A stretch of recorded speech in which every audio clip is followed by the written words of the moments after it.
and that's where like I think it's really again, business problem first. But if you look at something like wallets, sorry, I know we're all wallet overloaded, but if you look at a wallet as a tool, if you start with a business problem like labor mobility, and you say, okay, how could a credential and potentially wallets help with labor mobility? And then you kind of get into the engineering layer. And then I'm like, oh, cool. So there's a trust fabric in the EU side and the EU DUI ecosystem. And by the way, there's not one European wallet either. So they're having similar playouts in Europe.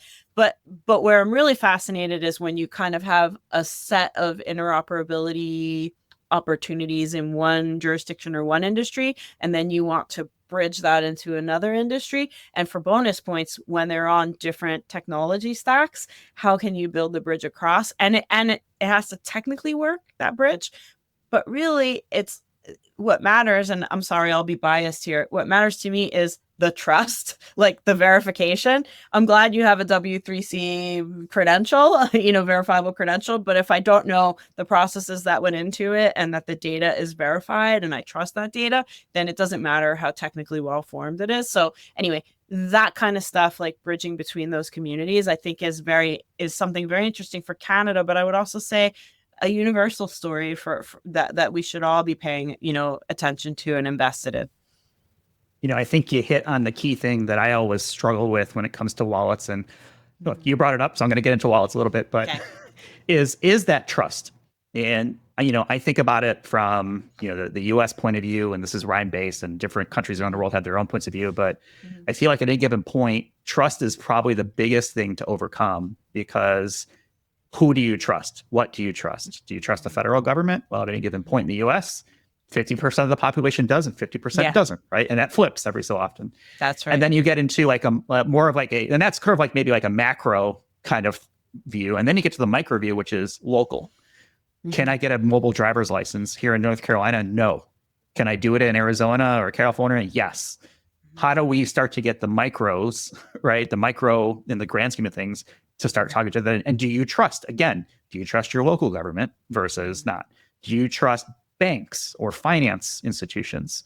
Do you trust education? My concern with this whole wallet concept is we end up with so many different wallets. And so now we've just replaced an account, an ID, and a password or some other identity with, oh, that's in my this wallet versus this is in my other wallet. And then what? You end up with the one wallet to rule them all. That is social IDP, which is supposed to be sort of like that idea of like one account, right? To do single sign-on with. But the trust is such a big thing. Like I don't know how we get past that realistically. Mm-hmm. I'm going to assume the technical underpinnings there, does it comply to standards? Is it, comply with federal regulations or whatever it may be? Like those are non-negotiables. Like it has to be there. Like it's not a viable solution if it doesn't do that. But how do you get people onto this is such an interesting part. And, for people who didn't listen to it, we had a great episode we did a few weeks back while we were at EIC in Germany with Christina and Torsten, who are on the German side of Sprint working on EUDI. And, they had a lot of really interesting things to say, because I don't know how this works around the world. And the one thing that I wasn't aware of is there's an actual financial repercussion for EU member states if they don't get this done. Mm-hmm. And so there is actually a financial motive, which tends to drive compliance. And so I wonder if that's something that, I don't know if that exists in Canada. I don't think it exists in the US, but is that the appropriate whip and or carrot that needs to be out there to say, look, we just have to get this done? And I don't know. Yeah. I mean, it's always carrots and sticks, right? And I guess on the topic of wallets, this is where and Heather Flanagan did some awesome writing on kind of governance and distributed models recently that I thought hit the nail on the head, because something that I've been thinking about a lot is, in terms of the pattern, you have centralized systems, and then, there's a push to decentralization that has its benefits. But what often happens in those very decentralized ecosystems is that quite often some kind of intermediary needs to step in order to secure the security, bring the security, bring the control, bring the trust, I know I'm being really recursive there, but often you need some kind of intermediary when you want to start doing high value exchanges or high value transactions. So I'm like, is it just the nature? Because if yeah, everything is a disambiguated wallet for everything that you do, now you've just recreated the password problem, and this is great. Okay, fine. But I think there's also there's hard questions as well, or hard positions to be taken or work to be taken. I mean, I also try to separate my thoughts on big tech governance at the political level, at the government level, and kind of their role there. At the same time, people already have platform wallets in their phones. And so what's going to be different or better? And, being clear with citizens or residents about why they can or cannot put a credential inside of a platform, of a big platform wallet, because I think you have to ask, if you wanted the most adoption, then going the path of the big platforms is the one that's going to get you there. Does that have global repercussions in terms of security and national security? Like, hard questions to answer, right? And we can see pockets of states in the US, in the AMBA ecosystem that have gone that way.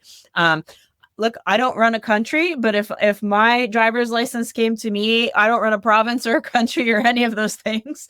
But if my driver's license had a button and said you could put this in your Apple Wallet, I would do that. I would do that immediately, but that's me, right? And I'm not saying everybody should do that. And the other thing, to your point though, is that everyone has and should have their own anchors of trust. And so I might feel that I've made decisions. I'm in this Apple ecosystem. I have confidence in that. That's fine for me.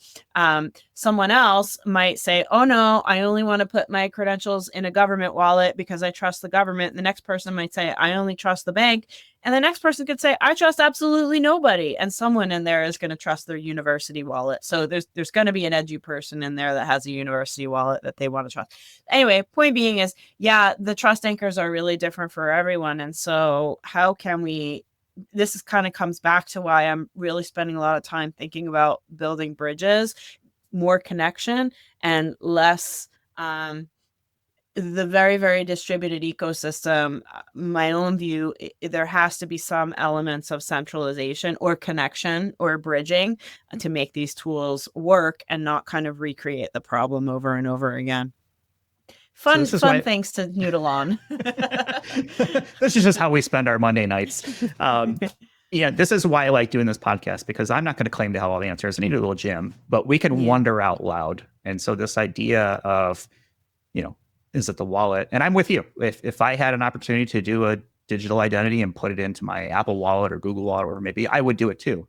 Mm-hmm. The problem becomes not everyone else is doing it. And so I still have to carry around the physical ID with me, right? Mm-hmm. At some point, hopefully before I die, we will have a solution to that where I can go to the TSA and get on my plane and, is this an airport that does it? Is this an airport that doesn't do it? Right. Or whatever vendor that might be. And so I think it's important that we put those questions out there, and, even if we don't have the answers, let's talk about it, because again, we can't fix what we don't know about. We can't, maybe somebody's already solved this and they're like, oh, I have a solution for this. Great. Bring it to the table. Let's pick holes into it and see if it actually stands up, because that's how things get stronger.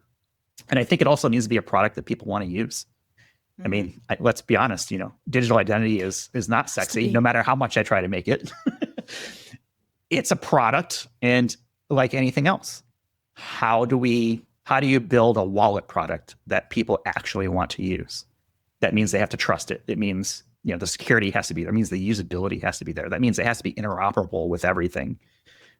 All that stuff needs to come together, and hopefully we'll get there. Yeah, 100% has to be delightful. Like even more than just, it has to work. Number one. Number two, it has to be something you go, oh boy, that was easier than what I did before. Like, there has to be some benefit out of using these tools. And I guess the other thing here as well, and we're a little bit into it here, but there's also the MDL as a whole and the ability perhaps to phone home or not. Much of what we're doing in Federation is already phoning home, so I think we've got challenges in that space. However, I question or wonder, certainly I do not support I do not support phoning home, especially if there's a capability where they're able to kind of turn that feature on and you don't know about it and then it's happening in the background.